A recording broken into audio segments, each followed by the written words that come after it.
question. Never mind the Viagra question. So don't forget to pause the screen when you answer the question.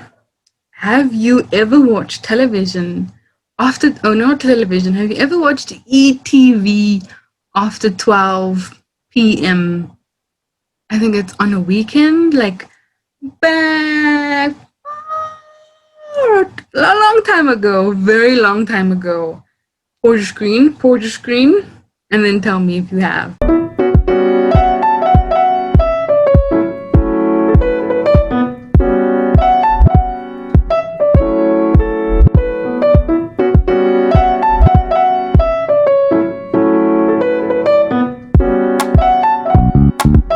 It's Keisha Lee, and I'm your host for Take It All.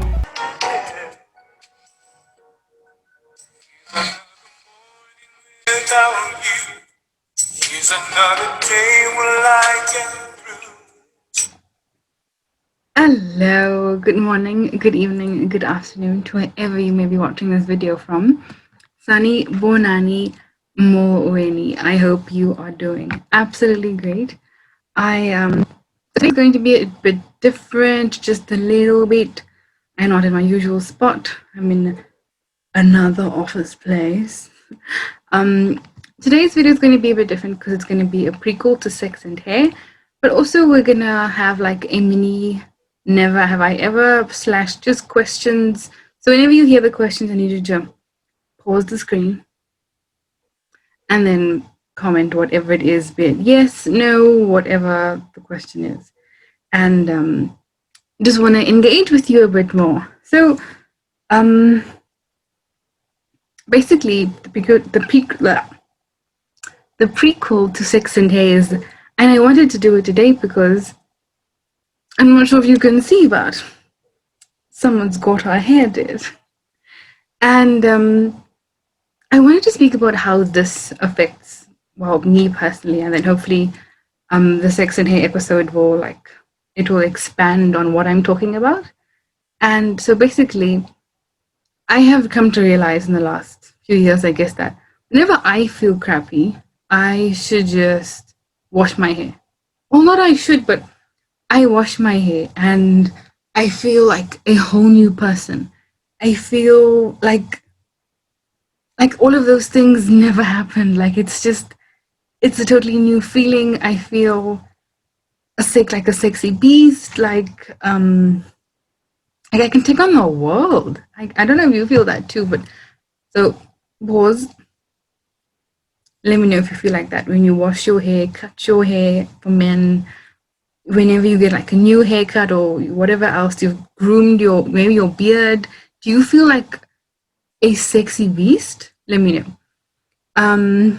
So yeah, I wash my hair whenever I feel crappy. Like it's just really crappy where I need to feel just a bit better. I go and wash my hair. But now since I've been going to this new hair place kinda, going there I'd feel obviously very crappy. And I'd look a bit crappy too. And then to add to everything, the mirrors at this wonderful place I go to, they are floor length. So usually in like a dress salon, like a hair salon, sorry, the mirrors are like from your bust upwards. This mirror at this place is like full length. You see everything. So I'm sitting there feeling very, very fugly, very, very fugly, and just like ugly and fat and just like, yo, girl. But anyway, and then as soon as I get up there and everything is finished, and it's just, yes, it's like my neck can break the way I'm just like, sorry, yes. And that truly is a sexy beast feeling. I feel like anything can come my way. I'm fine. I'm okay. I'm cool. I can take it. And I wanted to know, well, we'll see eventually in the actual episode for Sex and Hair. Or at least this is my personal experience, that this then translates to how I then would see, I guess it would be to see other people, knowing that I at my best feel like a sexy beast. I know how obviously our bodies are very different. So we have hair and various places And some people have like lovely sideburns. Some people have a lot of different things, and they look amazing. So I asked a few people in the making of Sex and Hair, how is what they prefer on themselves, what they prefer in people that they're attracted to. So if you are a man, perhaps would you like a man with a beard because you have a beard, or are you attracted to a man with a bald head and a beard, or just clean shaved everything, some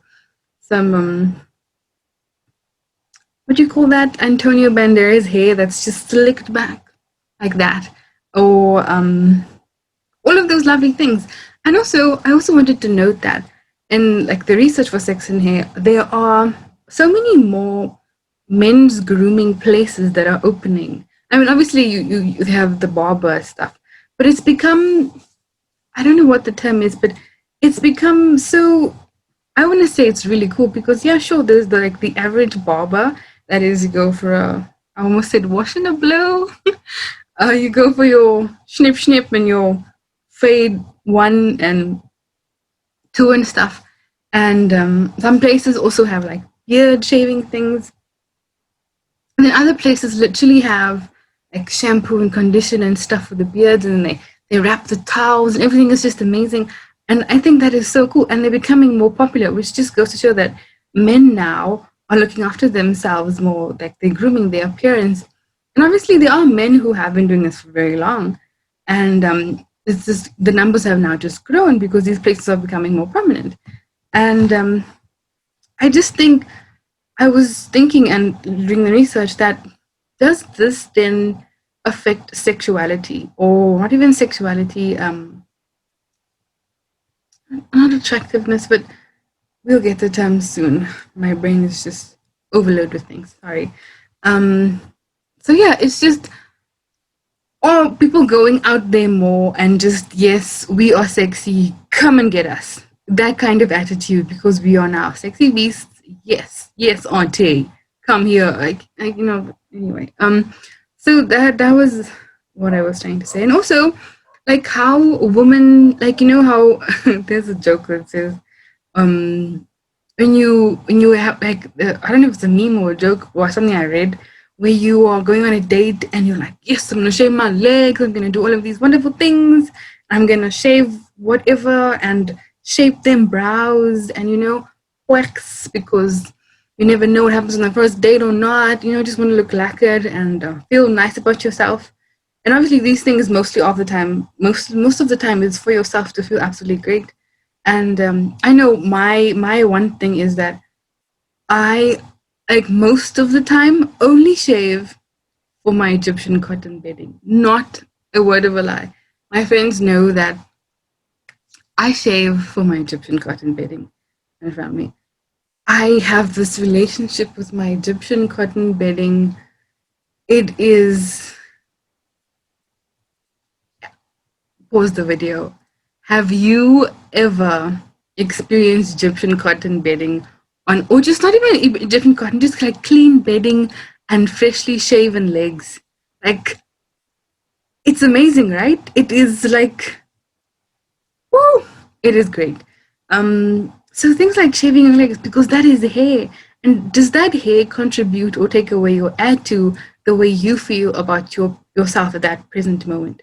So whether it be, oh my god, I'm a sexy gorilla because I have hair on my legs, or I'm a sexy beast because I just shaved and I'm feeling popping. So that adds to your self-esteem. I now feel like a sexy beast because my legs are smooth. Yes.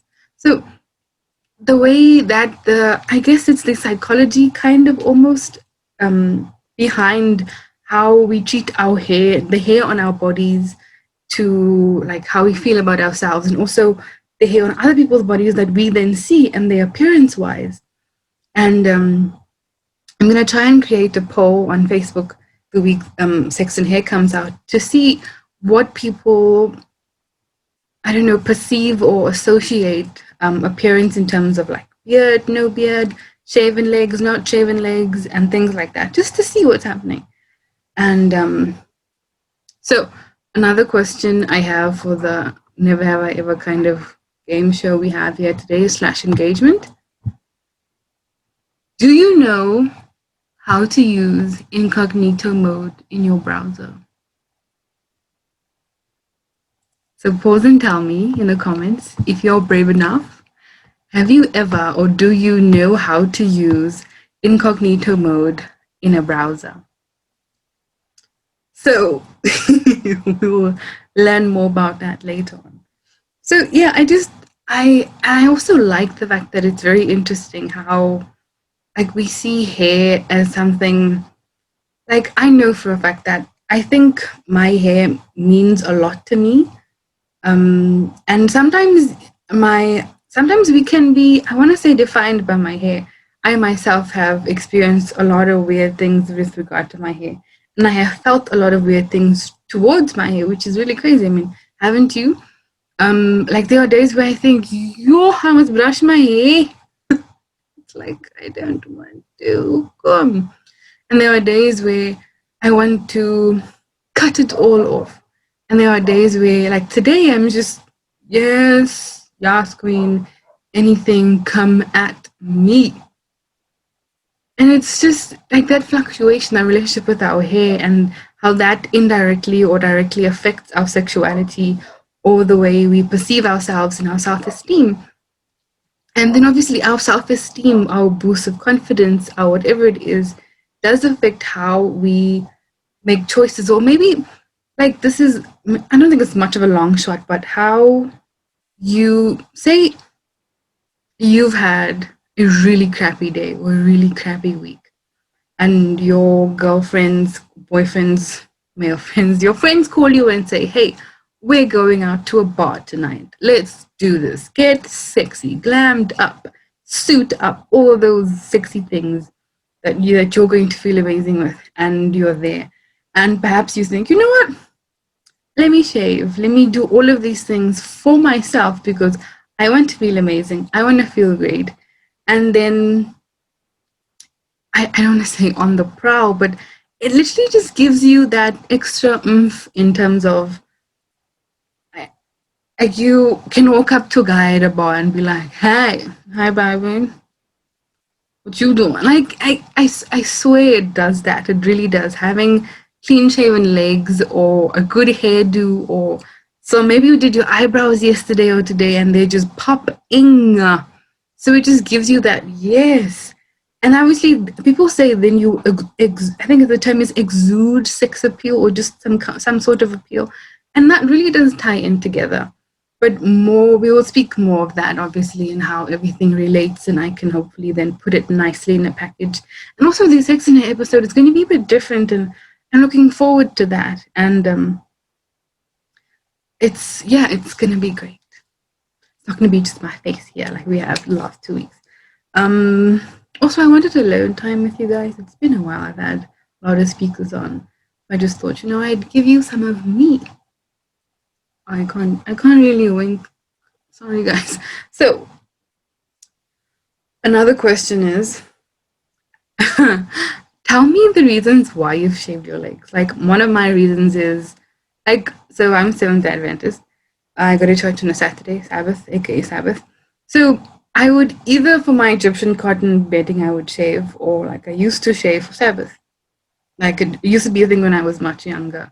Friday evenings I'd be shaving, but since I'm not so young anymore, not as young as I was, that's kind of stopped. But yeah, those are the two reasons I used to shave for. And also in high school, I used to shave because I guess I wanted to fit in and I didn't want to look like a teddy bear on my legs. So I guess that's the reason why I shaved. But those are my three reasons why I shaved. Do tell me reasons why you shaved. And I have some male friends who shave their legs and cannot just say they have some sexy legs. Congrats to my male friends. They have some sexy legs. Woo, woo. And there's nothing wrong with men shaving their legs. I can get behind that. It just feels so liberating. I think so. And the sheets just feel amazing on your legs.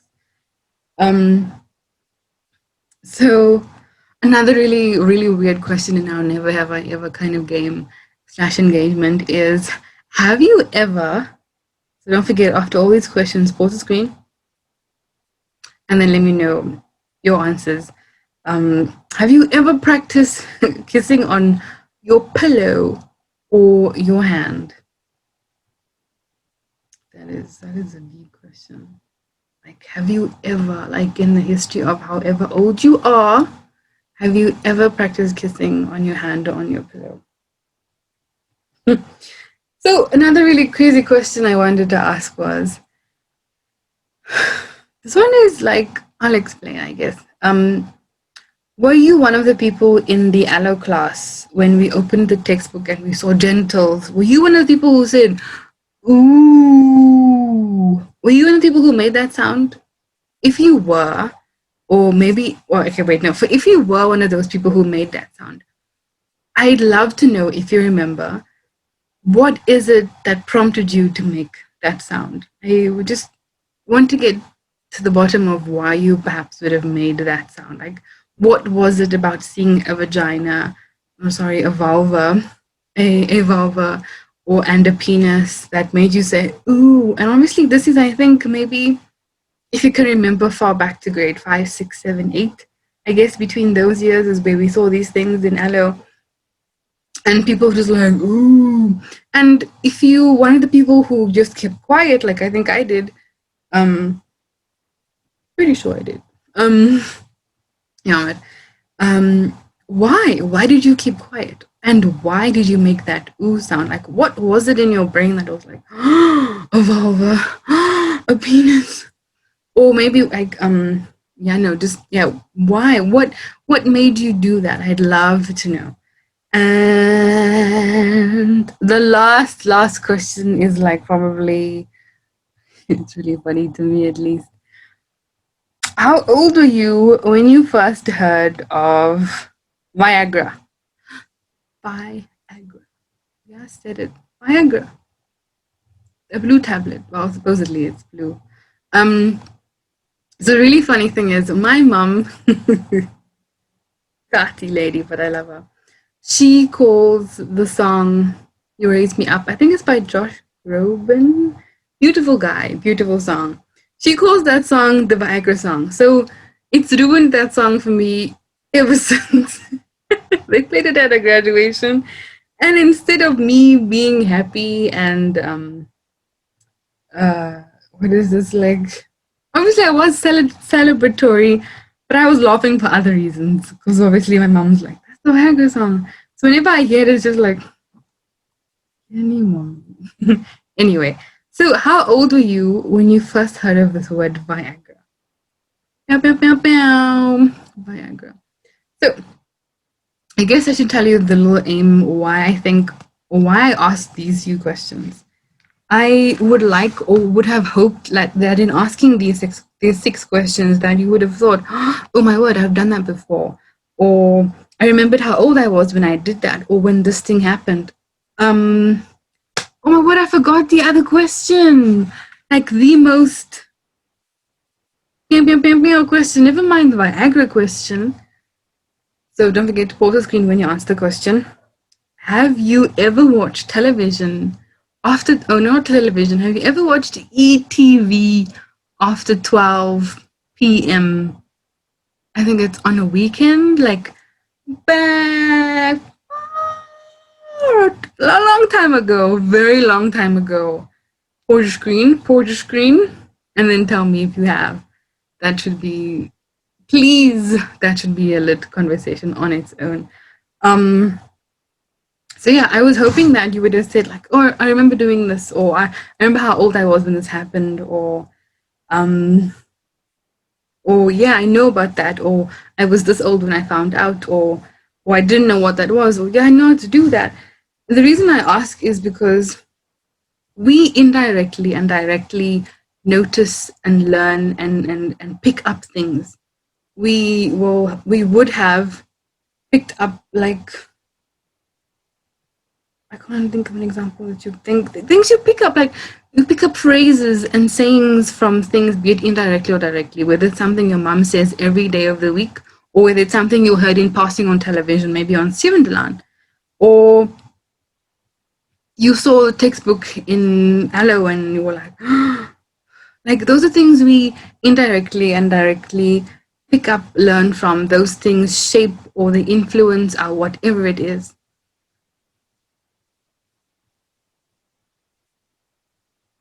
Cool. So, yeah, sex is literally one of those things, unfortunately, that we pick up, that we sometimes learn about in passing, or sometimes not even learn. It's just something you I don't want to say grasp. It's just something that just something someone says something and it sticks with you, and then oh my word, that's it. Or sometimes we learn via a deep dive in Google, incognito browser. So this is why I asked those questions, because it literally how we learn about sex or how we learn about anything, be it directly or indirectly, or from our parents, from the television, from ETV, from the newspapers, from the books we read, from the films we watch, movies we watch, from the music we listen to the terms, is how we learn things, is how we associate things. And I guess with all I've taken off, it has my I guess my thing has been, how did you get to know your sex? Where does your sex come from? How did you get to know what you know today as sex? Obviously, it has probably has changed throughout the years. It's it was something like this, and it evolved to something else, and then maybe from that it became something different. So these are things that we like. Some things maybe in your past or future or in your present may have shaped those things, whether it was something in passing or a comment somebody made about how you dressed one particular day, or how condescending someone's tone is when rejection in terms of like a date or a drink or something like that, and how you then perceive people in situations like that. It's very crazy analogy, sorry. But that is how we learn. And this is why I wanted to do this mini engagement session. It's just to see how and when and where you may have picked those things up. Like, who were you with when you saw the ETV stuff? Like, I remember perfectly clear when and where I watched ETV for the first time.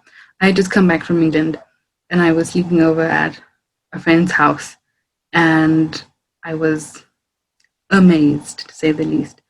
And so it's those things like that make you question, oh my word, what is that? I want to continue watching. Do I continue watching? Do you go and Google? Did you have access to a computer, to a cell phone, to Google? Did you have, was it BIS, BlackBerry, internet servers? Were you able to do things like that?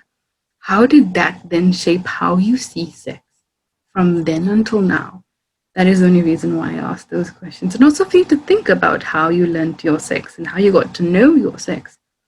So yes, this is just a prequel to Sex in Here, and also just a mini engagement. Hopefully, I hope there'll be some engagement. It would be great if there was.